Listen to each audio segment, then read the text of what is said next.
Hello students, good morning. BSc part 3 का हम practical का पार्ट कवर कर रहे हैं और इसी में हम पिछले कुछ लेक्चर्स में स्पेसिमेंस को पढ़ चुके हैं और इसी क्रम में हम क्लास रेप्टिलिया के जंतुओं का अध्ययन कर रहे हैं। आज हम रेप्टिलिया के ही जंतुओं का अध्ययन करेंगे। एक तो है उसमें मगर और जिसको हम क्रोकोडाइल कहते हैं, और दूसरा है एलिगेटर। तो जहाँ तक बात है प्रैक्टिकल की, तो आपका काफ़ी कोर्स कवर हो चुका है।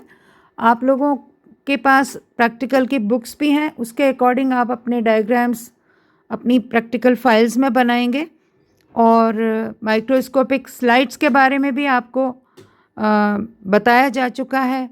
मैं आपको डिसेक्शंस के बारे में भी बता चुकी हूँ और कुछ मैंने आपको इथोलॉजी की एक्सरसाइजेस भी करने को दिया था। आशा करती हूँ कि आप सब लोग अपने रिकॉर्ड में ये सारा काम कर रहे होंगे। चलिए बात करते हैं हम क्रोकोडाइल की या मगर की।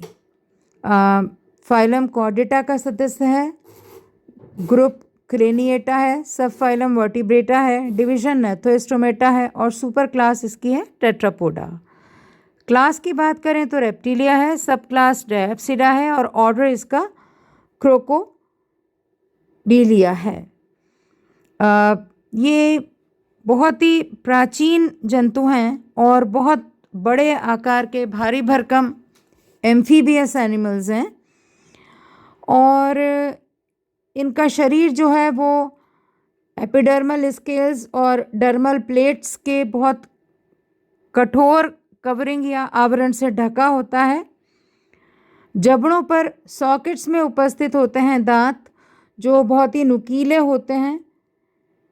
और इनके जीनस की हम जो बात कर रहे हैं तो जीनस इसका है क्रोकोडाइलस। इनके मुख्य कैरेक्टर्स अगर हम देखें तो ये बहुत एंशिएंट प्रकार का एम्फीबियस रेप्टाइल है और इसकी विभिन्न जातियां साउथ ईस्ट एशिया में, अफ्रीका में, ऑस्ट्रेलिया में और अमेरिका में पाई जाती हैं। भारत की इसकी 2 स्पीशीज़ पाई जाती हैं, क्रोकोडिलस पोरोसस जो ज़्यादा लंबा होता है, लगभग 4-5 मीटर लंबा होता है और नदियों और समंदर के निकट नदी मुखों के पानी में ये पाया जाता है। दूसरी इसकी जो स्पीशीज़ है वो है क्रोकोडाइलस पैल्यूस्ट्रिस।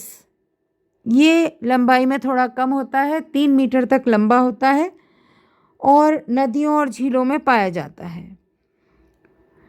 ये मगर जो है गहरे रंग का होता है, भारी और मोटा शरीर होता है, जैसा मैं बता चुकी हूँ। एपिडर्मल स्केल्स और डर्मल प्लेट्स के एक्सोस्केलेटन या आवरण से ढका होता है। देह बड़े हेड में, नेक, ट्रंक और लेटरली दबी हुई टेल में विभेदित रहता है।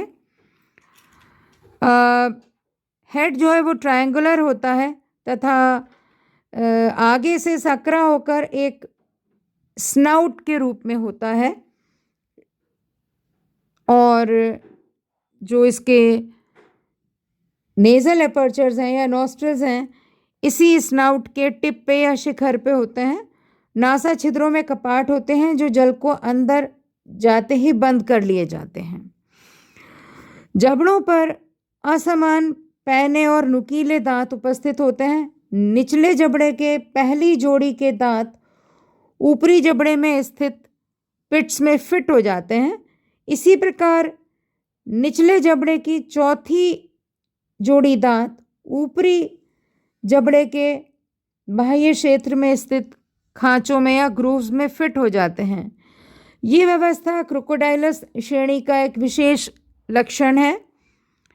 धड़ पर 2 जोड़ी लिम्स होते हैं, पाद होते हैं, जिन पर 5-5 नाखून सहित उंगलियां पाई जाती हैं। पार्श्वों से चपटी शक्तिशाली पुच्छ तैरने और मारने पछाड़ने का कार्य करती है। ईयर ओपनिंग्स छोटी और त्वचा के एक छोटे से फ्लैप द्वारा ढकी रहती हैं। नर में केवल एक पेनिस पाया जाता है। आपको चित्र में भी इसका एक्सटर्नल कैरेक्टर्स दिखाई दे रहे हैं। हार्ट जो है वो 4 चैम्बर्ड होता है, अलग अलग वेंट्रिकल्स और ऑरिकल्स होते हैं। ब्लैडर इसमें नहीं पाया जाता। ये एक परभक्षी प्राणी है जो बड़े बड़े मवेशियों तक को खा जाता है। जो पानी के निकट आते हैं उन पे हमला करके ये उन्हें खा जाता है। कुछ मगर ह्यूमन बीइंग्स पे भी हमला करते हैं और उन्हें खा जाते हैं। आर्थिक रूप से इसकी खाल का अत्यंत महत्व है। ये बहुत कीमती होती है और इसके लिए इसकी स्किन के लिए इसको कई बार मारा जाता रहता है, लेकिन भारत में वर्तमान में इसको मारना कानूनी अपराध है।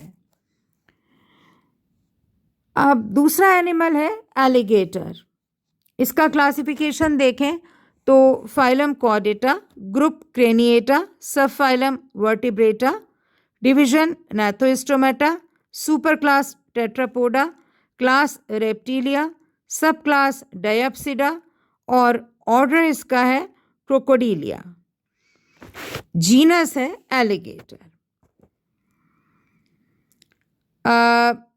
क्रोकोडिलस अर्थात मगर का समदृश्य उभयचर प्राणी है जो दक्षिणी यूएसए, चाइना के अलवणित जल की झीलों और नदियों में दलदल में पाया जाता है। गहरे रंग का होता है, भारी भरकम शरीर होता है और मोटी और कठोर पट्टिकाओं से बने आवरण से ढका रहता है। आपको चित्र में स्पष्ट हो रहा है।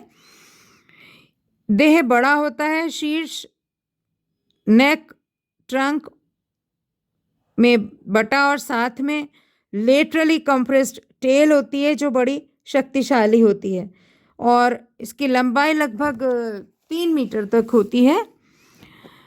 हेड का जो अग्रस्त भाग है वो ब्लंट स्नाउट में, कुंद स्नाउट में, तुंड में विभेदित रहता है। कपाट युक्त नासा छिद्र स्नाउट के शिखर पे होते हैं तथा जब प्राणी जलमग्न होता है तो ये कपाट बंद कर दिए जाते हैं। जबड़ों पर पैने लंबे किंतु असमान दांत लगे होते हैं।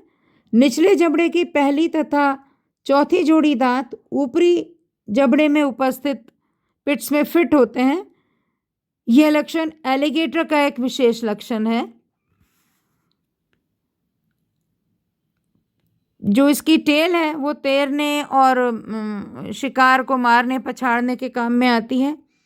ये भी एक भयंकर परभक्षी प्राणी है तथा तट के किनारे बड़े थलचर प्राणियों की ताक में रहता है। एनिमल्स के साथ साथ ये बड़े एनिमल्स के साथ साथ ह्यूमन बीइंग्स पे भी हमला करता है।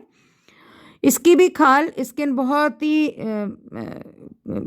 कीमती होती है तथा इसकी खाल के लिए इसको आर्टिफिशियली पाला भी जाता है। उथले जल में रहता है और थोड़ा सा भी डिस्टर्ब होने पे यह रेत में धंस जाता है। सिर बड़ा होता है, जॉज लंबे होते हैं, शक्तिशाली होते हैं तथा असंख्य कुंद और नुकीले शंकु आकार के दांत इसमें पाए जाते हैं और ये अति असमान दांत होते हैं। फोर और हाइंड लिम्स छोटे होते हैं, 5 उंगलियां और पद वेब्ड होती हैं इसकी उंगलियां तथा इन पे क्लॉस पाए जाते हैं। कर्ण छिद्र छोटा होता है और स्किन फ्लैप द्वारा ढका रहता है। इनमें जिह्वा जो है वो प्रोट्यूजेबल नहीं होती। अलग अलग नीले के साथ 4 चैम्बर्ड हार्ट होता है। इन एनिमल्स में, एलिगेटर में नोस्ट्रल्स का अभाव, ब्लैडर का अभाव होता है और शरीर पर स्क्यूट से बनी चमड़े के समान मोटी त्वचा पाई जाती है। इन पे एलिगेटर अंडे अपने घोंसले में रखता है। तो इसके साथ ही हमारा क्लास रेप्टिलिया कंप्लीट हुआ। नेक्स्ट उस पे हम आपको क्लास एबीज और मैमेलिया लेंगे और अब शायद मेरे ख्याल से आपके 12-13 एनिमल्स बचे होंगे जो हम अगले टर्न्स पे कवर करेंगे। थैंक यू, धन्यवाद।